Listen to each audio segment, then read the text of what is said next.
No, because deer eat the same crop. Well, you think that they both be herd animals, but we've seen a deer in the field once and all the cows chased them out. It was kind of funny to watch. Other plant eaters don't like other plant eaters. It's weird. All right. Boy, it's a lot emptier in here when I give exams. Does that mean I should give an exam every day? As long as it's an easy one, I'll do it. I mean, eventually You have to be give challenging. I don't do What? easy exams. what, it's about 9 weeks in. No, as long as it's a one question, I'll do it. I'm just noticing that when we had our exam last Friday, this room was very full. And now when there's not an exam, the room is not as full. You terrified me there. You gotta balance that. The easy solution to ensure 100% attendance every day is just to give an exam every day. Fair. I mean, if Some you people use do all that. 10 days. I know, that's I fine. would That's not it. do that. I do not hate people to that. As long as it's I a will joke about singular, it. as long as it's a singular question, Exams and a and we get to learn, and it's like the next day is the question of what we did the day before. One question with 27 subparts? Oh, no. We still have time to learn. You go to the slide deck and we got one question exam on that slide deck that we just went over. I mean, What about exams about the last exam? No. What was the seventh word of the sixth part of Sir. It's things. It's so annoying. I remember one word on the exam. Two. We had Name and So that's minus 2 total days, Impossible. after the 50-day, a week. With 50 lecture days possible of a quarter, so you can have 48 maximum exams if you have one every single lecture day. Which would mean you'd have to divide that 40% up. Man, that By last exam's gonna be 48. tough. On the fourth exam, what was the seventh letter of the? Just gets worse and worse. We want to put complexity to it. What is it? I feel like I would just flip the table at that point. I mean, even if you're graded by 60% of the exams, that's 48 exams and seven, or trumped into But it. the amount of information you have to remember is quadratic. Well, quadratic's not that bad, right? Let's prove it. That are the likelihood of us scoring higher than maybe a quarter of all pass exams as passing, it's incredibly low. All right. Lucky. As much as that sounds amazing. That word was the. I had to apply it, so I can't forget the math. We were in the middle of talking about mechanics of auctions. We're gonna finish that off today and start diving into cost curve analysis. So this is all gonna lead up to the next big activity, hopefully happening in a couple of days, which we will be actually applying cost curve analysis to Harmony.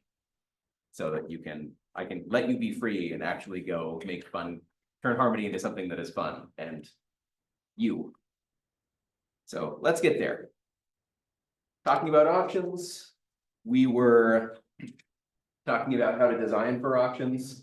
So what we have as design parameters, I guess, for that, we talked about emphasizing the buyer's side or the seller's side or both, depending on who the player is and what the player, where is the drama in the auction from the player's perspective.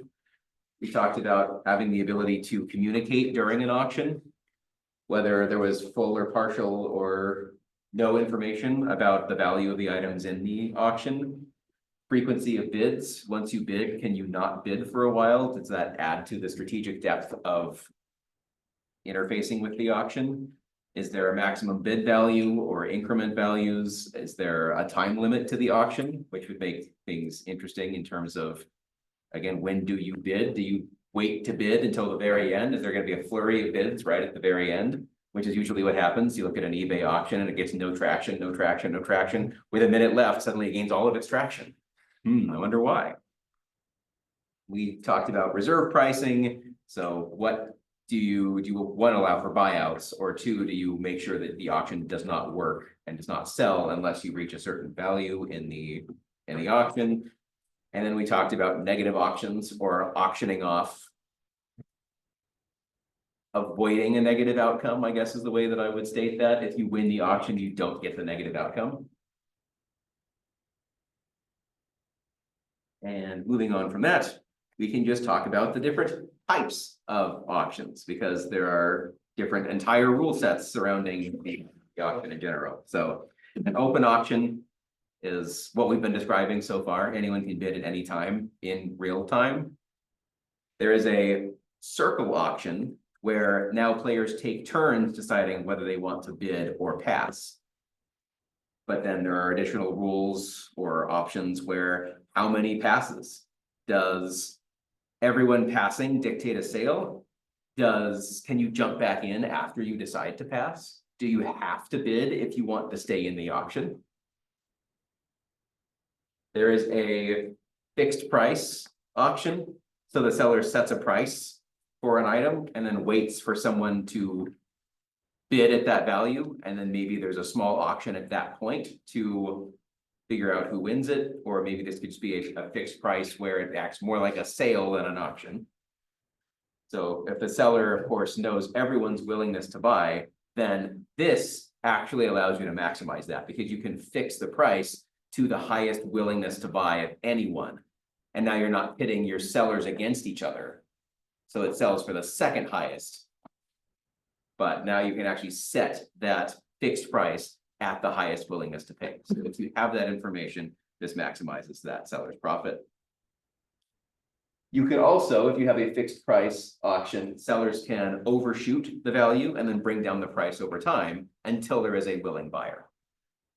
This is frequently used in online game auctions. So if there's some kind of real-time listing site for selling items in a game, I have to go back to this every time Path of Exile does this, but you list your items on a trade site and they're listed by price, and rather than undershoot the price, you can overshoot the price. And if no one wants to buy the item at that, every hour or so, you just decrease the price until someone wants to buy your item. That maximizes the value you get for that item at the cost of having to baby that item's price until it sells. It also allows for a little bit of haggling. If you list the price and the standard is that everyone is overpricing their items, you can now see that someone is selling an item for more than you're willing to buy. You could message and haggle with them and see if they're willing to accept the lower price. Maybe they haven't received a buy offer in days for this particular item and they just want to get rid of it. They just haven't been babying it and they're okay getting rid of it for half the listing price just to get it out. There's the silent auction. So bidders bid secretly and at the same time. All bids are revealed at the same time and the person with the highest bid wins the item. So there's no back and forth. You now have to think, do I bid my maximum willingness to buy? Or should I go for less than that because I still think it's higher than everyone else's? But it creates a level of strategic depth that is especially intriguing in a game setting, especially if you know who you're bidding against. If they are NPCs in a game or if they're other players and it's a board game setting, this can certainly lead to lots of trying to understand the personality of the people that you're playing with. Unfortunately, if you have a silent auction, you can tie. How do we resolve ties? Is there a second silent auction between just those two people? Does a regular auction ensue from there? Do you randomly determine who wins with that initial bid? There's a Dutch auction, which is kind of a reverse auction. The item starts with a price that is so high, no one wants to purchase it. And the price in real time will lower until someone buzzes in, I am willing to purchase the item for that price.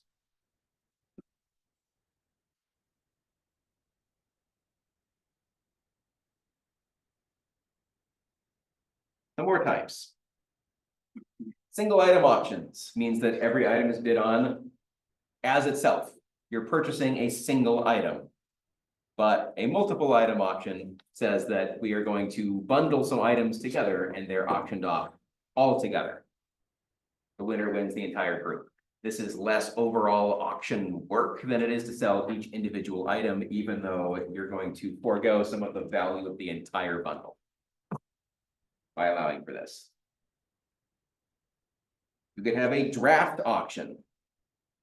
So When you win a draft auction, you are going to win your choice of one of some pile of items that are in the draft auction. And when you win a particular round of this, you get to go choose your prize. And then the next round commences with those who are still left in the draft.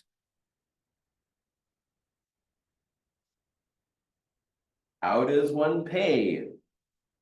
If the winner pays in an auction, then the winner pays the amount they bid and no one else pays anything. But you can create some very interesting auction formats that can change players' bidding strategies. So if everyone pays, all players will pay their bid regardless of whether you actually win anything or not.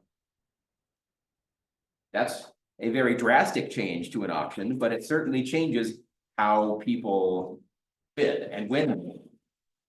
Kind of scary. You could have some pay, which allows you to have some custom rules for who pays. You could do something like the top 2 or the top 3. And the idea behind the top 2 pay is there's a massive opportunity cost to not winning the auction. So the higher it gets, you start having 2 people left, and now whoever's not losing has to pay their bid, but they're getting nothing. The difference between that becomes the difference between winning the item or not, so they're willing to go higher. But then you just swap roles back and forth of who's in that situation. When does it stop? That's pretty gross, but it certainly creates some interesting dynamic play. You could have the top bidder pay whatever the second highest bid was. You could have each bidder just pay the difference between their bid and the next bid.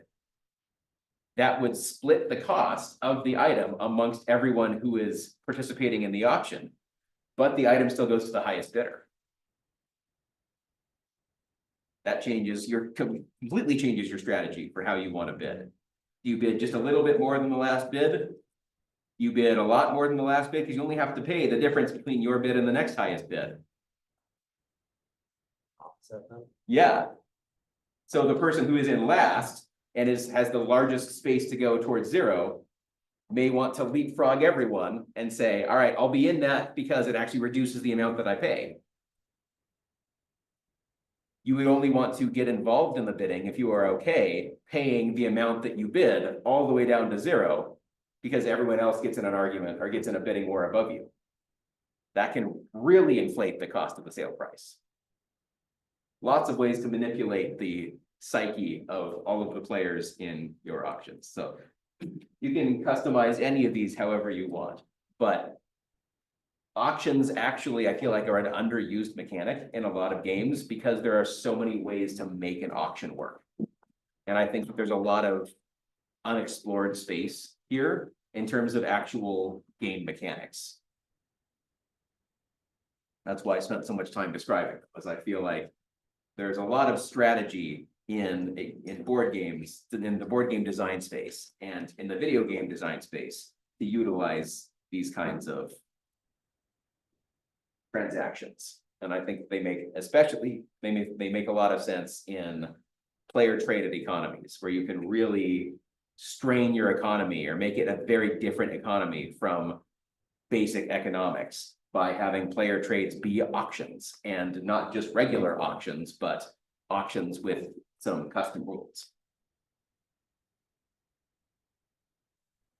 Last thing I want to talk about with regards to player trading is how this all affects the balance of your game. And the real reason that players engage in trading is because they are spending currency to buy time. The more you think about this, the more it makes sense. If I want to trade for some item that another player has that makes my character better, they got that item from the game somehow. I could play the game enough until I was in that same situation where I had exactly that item or a better one. But the cost to that is some amount of time. If it is worthwhile from your perspective to exchange the cost, the resources of the cost of that the other player is selling to save an anticipated amount of time, then it is worthwhile for you to make that trade. So you can always get to whatever that trade situation is on your own, usually, unless there's some kind of monopoly on some resource that another player has. But trading will bypass the farming or grinding required to acquire whatever it is that you're trading for. If you are a designer and you're looking to figure out what is the state of my economy, just look through trading metadata. There is a ton of information in how players trade with each other, especially in the larger scope. You can look for player exploits, but just also player patterns. And that can help you to understand the economic shape of your game. We've talked so far about the mathematical shape of your game with the mechanics of it and how likely certain outcomes are. This is more the economic shape of your game. And you will analyze data to try to figure out what is the health of my economy. Is there anything that I need to do to keep my economy flowing? You can look for players that have duplicate copies of equipment. If they have those, then they will sell them. Players who don't need excess consumable items will sell their extras. So if you look at all of this metadata, you can actually start to balance how frequently some of these things drop. If players on average are selling 100 healing potions between the beginning and end of the game for gold, that's telling you either potions are dropping too frequently for the quality of the player. Maybe you should convert that into something else so they don't have to go through the process of collecting a bunch of potions and then selling them. If you just drop more gold and fewer potions, it'll be less work for the player. You can look for how much of a particular item is on the market compared to how much of it drops. If there's more on the market than drops from the game, then maybe there's some kind of duplication bug that people are taking advantage of. So you can look in the metadata for that.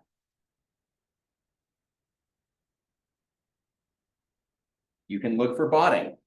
So if they're botting and trading to their main account, that'll be embedded in the trade metadata as well. It's very frequently worth storing some kind of information about the trades that occur in your game.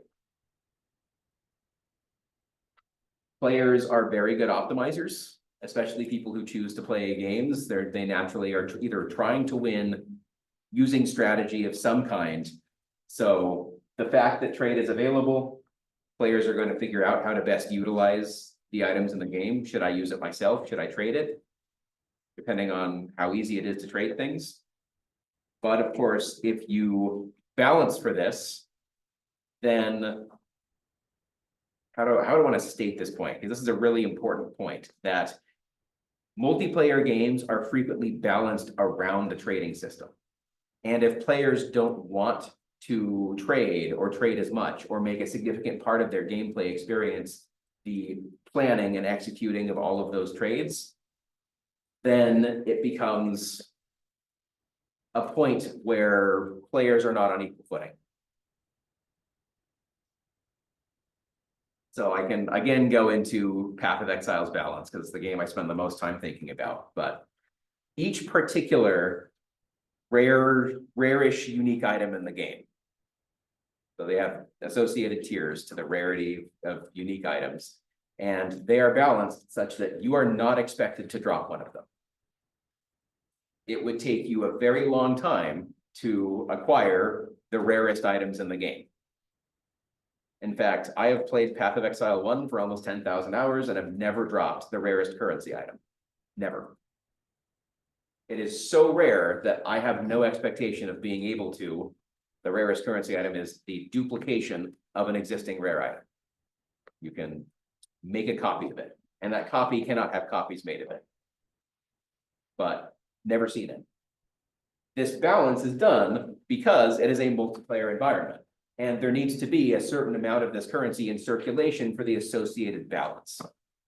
So if you are balancing this for that multiplayer experience, beware of what it does to someone trying to treat this game like a single player experience. Because now, if I'm ever going to acquire this, I have to farm up enough other currencies to be able to trade for it, because expecting one of these items to drop is infeasible.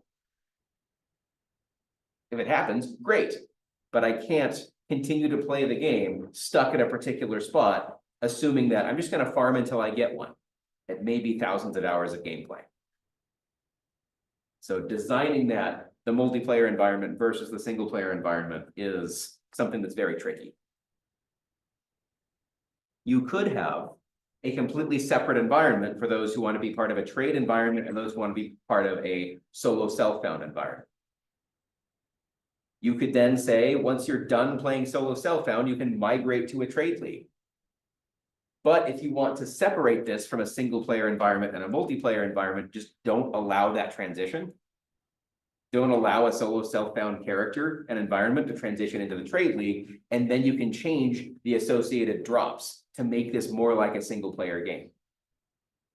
Then whatever does drop will never be part of the trade league, will never be tradable. So you can now change the experience of the game because you've isolated the single player experience from the multiplayer experience.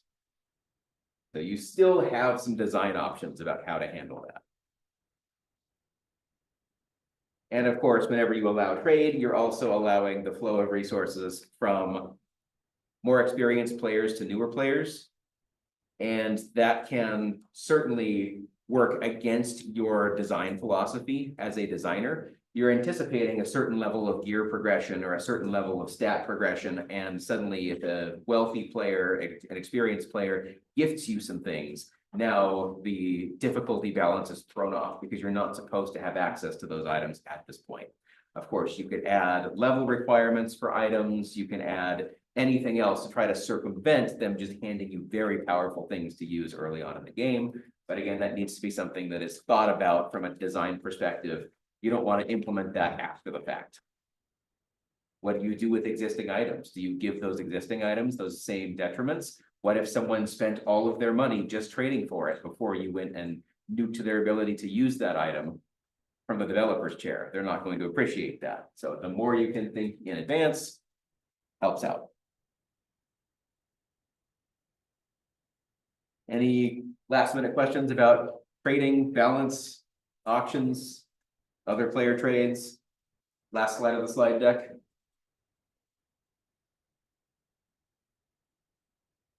I'm gonna go with no. Good. So next thing we're gonna do, we're gonna actually talk about cost curves and how cost curves are affected by transitive data.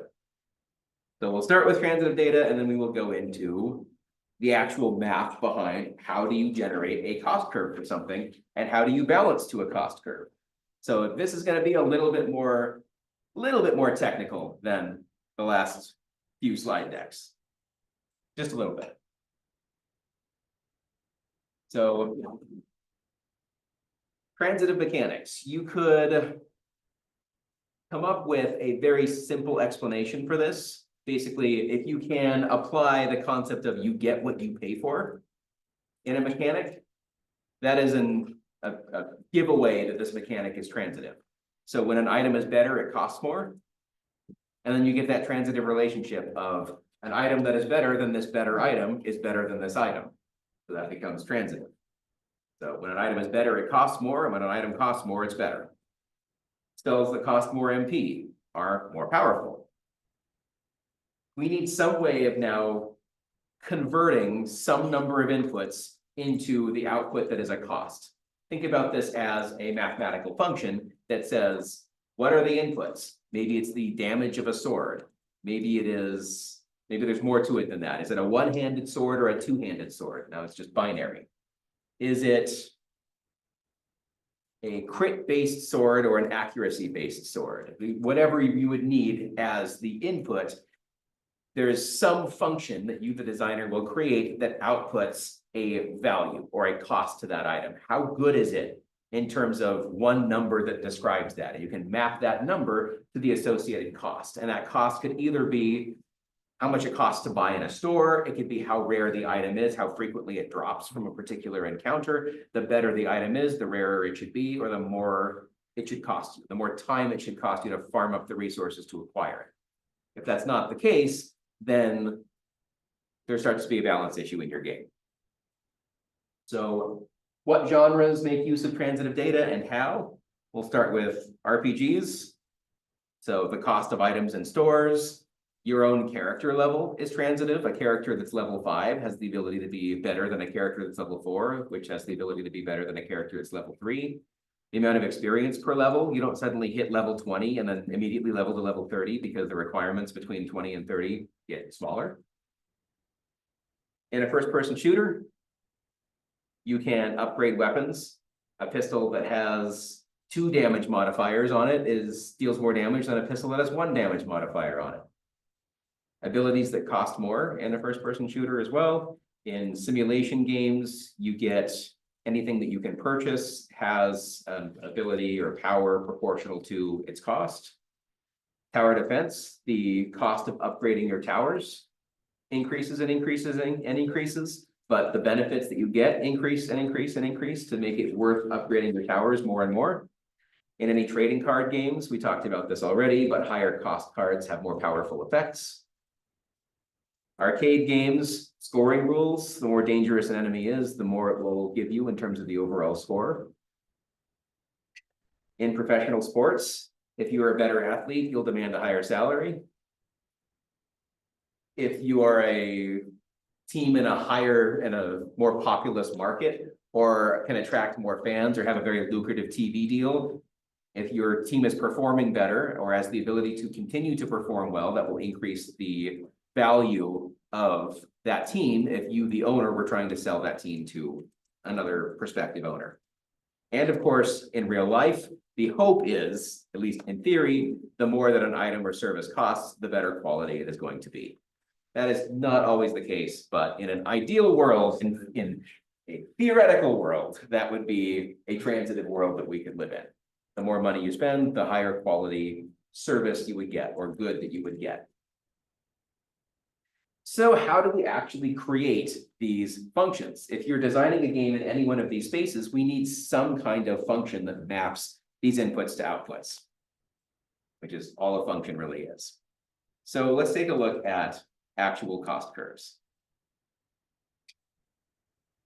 We, of course, can tie this to the game's anchor, which we've been talking about for a good while, but we can figure out the associated resource cost of these items and compare them to the anchor. So even if the cost is in gold, there is some way to take gold and convert that back into HP or one of the other common uses of an anchor. The more money you have, the better gear you can buy. The better gear you have, the more damage you can do. The more damage you do, the less damage you're taking. It ties back to the anchor. So a cost curve as a definition is just a function, the mathematical relationship between the output, what the item costs, and the associated benefits that it offers. So we want to link the cost of the item to the benefits in a way that feels natural in its progression. So let's take a look at an object. How would we evaluate a particular game object? We'll break it down into an associated set of costs, which can include its currency cost, any limitations or drawbacks that that item has. So as an example, maybe this sword does 100% extra damage to undead, but only half damage to dragons. I don't know why that would be exactly the case, but it would include part of its costs is any limitations or drawbacks that the item has.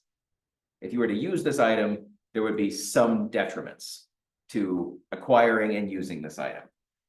A set of benefits. So if you were to get this item, how much of an upgrade is it? How much damage does it deal? How much health does it restore? There, of course, are some components that are in between this. So we can use something like double damage against dragons as, is that a benefit? It's not usually a benefit, but it's a great benefit when you're fighting a dragon. Is it a cost?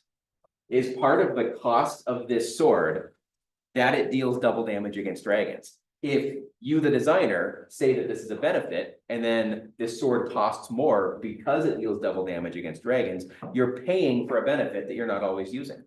And in fact, if you're past the last boss dragon in the entire game, now you might be paying extra for a benefit that you're never going to use.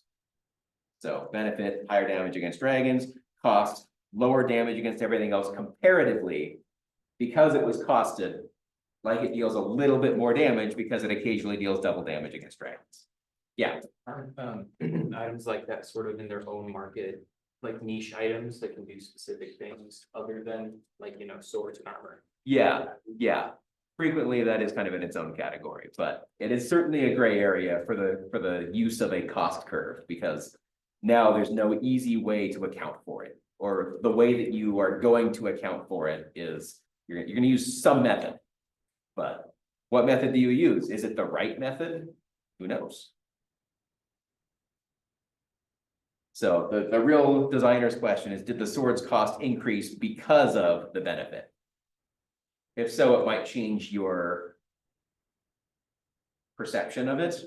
From a design's perspective, you may want to not have it cost extra because it deals double damage against dragons. So maybe that's not actually a benefit that leads to an increased cost. Or to piggyback again off of PoE, could you take that off of it and put it onto another item? Yeah, sometimes there are mechanics like that in games where you can take components of items and move them around. That just further makes this all the more complicated. So we'll talk costs and benefits. As a designer, what do you want to do? We just want to define that function. So we need to look at the sum of the benefits. The costs should balance out between similar items in the game. So if something does the same damage and has some relatively similar benefits, then they should cost about the same. So to do this, we need to find a way to store or represent every item in the game and figure out what are their associated benefits and costs. Before we can even start figuring out how to price items, we really need to figure out what are the benefits and what are the associated costs. If we could map that out for those items, we could now start with a single object and we say this object is balanced. And then you don't have to have a reason for this. This just becomes kind of the anchor item for your game. You're going to balance everything else around the knowledge that this one item is balanced.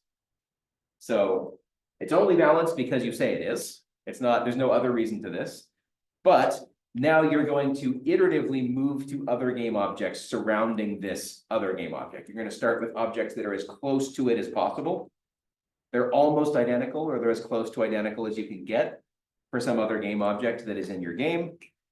So you're going to find the closest unbalanced object, and you're going to start manipulating those benefits and costs until it lines up with some mathematical function that is on the same mathematical curve as this one item you declared to be balanced. Basically, you're saying this first item, it's on the cost curve. Whatever the cost curve is going to be, it's on it.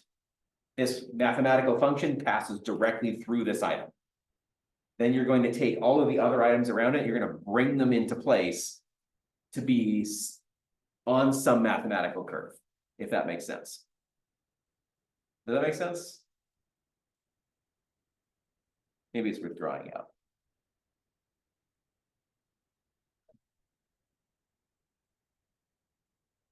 So we're going to have some kind of chart.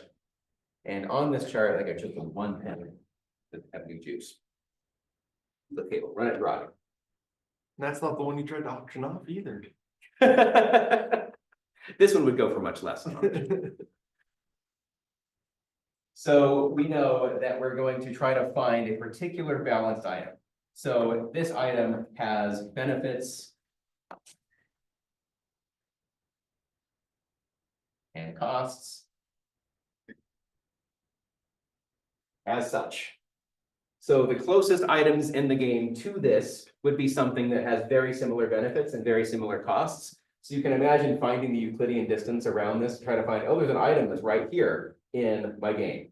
There's an item that's right here in my game. There's an item that's right here in my game.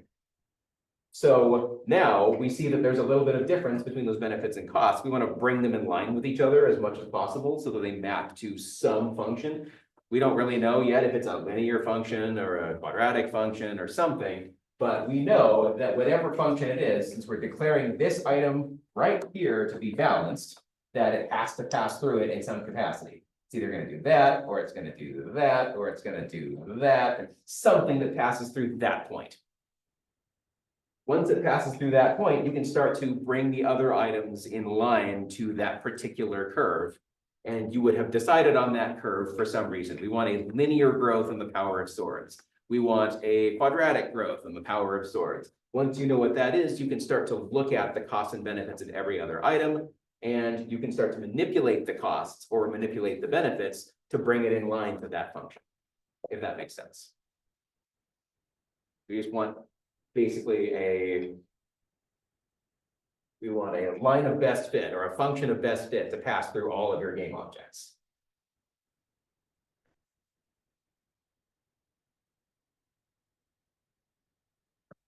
So how do we do it? It's really going to be dependent on the game and the game type, because if you have a PvP game, then it's simplest to use what we're going to call the identity curve, which just means that 1 point of costs negates 1 point of benefits, and every one of the items that you design should have a benefits minus costs that is the same. The item that you choose to use at a particular point in time should be because of the particular benefits, and they are particularly relevant right now, or the particular costs are mitigated right now.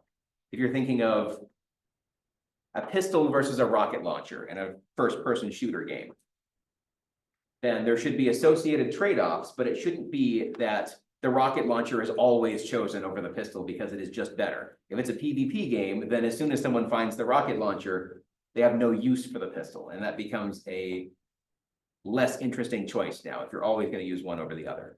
But situationally, maybe you found a good sniper's perch.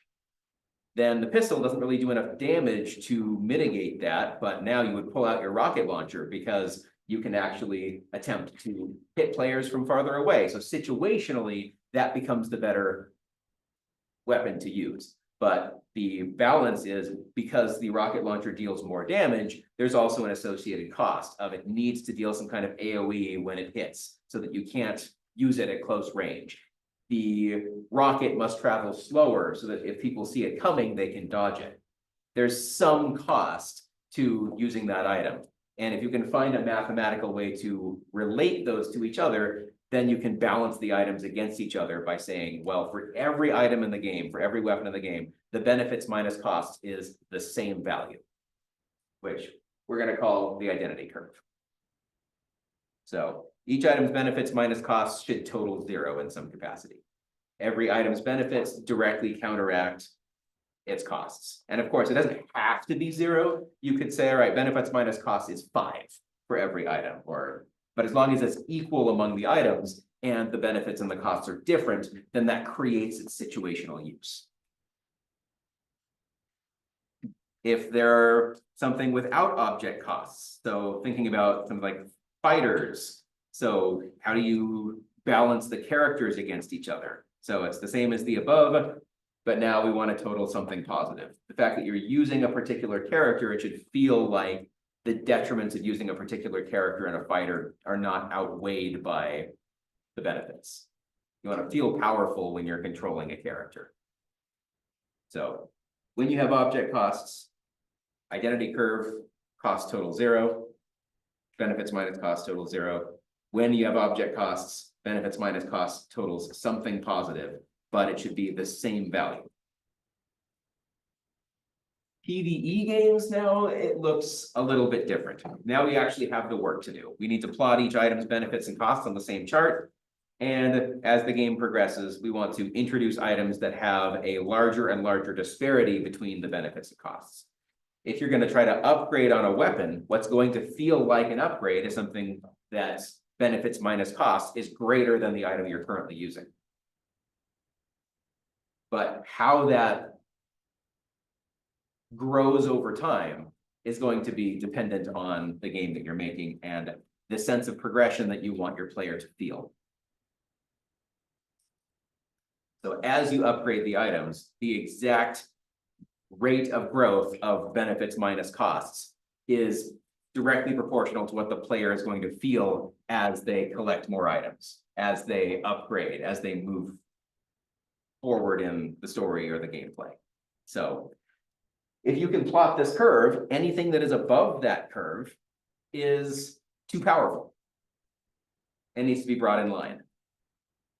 Anything that is below the curve needs to be buffed to be on the curve for its associated. And you have two axes of control here. You can either increase or decrease the benefits or increase and decrease the cost.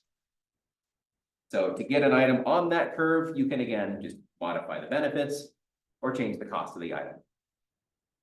Either one of those will get you on the curve. There exists a way to get on the curve, either horizontally or vertically or some combination of them. And of course, remember that cost is not just monetary cost. You can actually include things like the rarity of an item. So if a boss has a 1% chance to drop an item, maybe you want it to be above the curve because in order for a player to get that, they have to farm that boss on average 100 times in order to get that item. And we want that time that they spend to be worthwhile. So let's take a look at it visually. So for PvP, we want balance to be this identity curve where the benefits minus costs is always equivalent to each other. If you're going to have an item with really, really big benefits, then it needs to have really, really big costs. And if the item doesn't have a ton of benefits, then it doesn't have a ton of drawbacks, or it doesn't cost very much.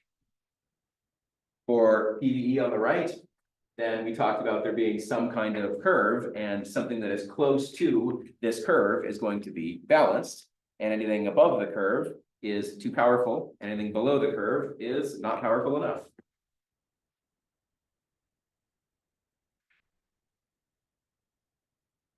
Questions on either of these diagrams or how this looks or works in practice? Can you get a sense of how you would apply this to some game that you've played before? Thinking about taking all of those game objects and plotting them on one of these, depending on whether it's a PvP game or a PvE game. You would now have evidence to suggest that something is overpowered or underpowered, depending on where it exists on one of these charts. Limited classes, magic casters in fantasy games. So what does it look like? Of course, cost curves shouldn't be followed precisely, and this is because it gets boring. The players can figure out the exact cost curve and what to expect. And a lot of fun in games comes from the game doing something that you did not expect. So you can violate your cost curve for a number of different reasons, but there should be a targeted reason why you're deviating from your cost curve. It should be because an item is particularly rare and I want the player to feel rewarded when they farm for it. It could be that something really challenging is coming up. So I want something to be above the curve because there's a difficulty jump coming and I want the player to feel prepared for that. So perfect progression is usually not particularly interesting. So any deviations can create surprises from your players. And if you have perfect progression, then decisions that you make aren't necessarily as meaningful. Great. But to actually analyze this, the direction that we want to go into is to figure out, okay, where is this data coming from? How do we figure out this list of benefits and this list of costs? How do we make sure that we're able to compare the benefits and the costs? How do you do that? How can you state how good a benefit is? How can you state how bad a cost is? They may be completely different resources in the game. Any thoughts or ideas about how we're going to go compare benefits to costs? If one of the benefits is it deals damage and one of the costs is a bunch of time, the time it takes to farm for it or something of the sort?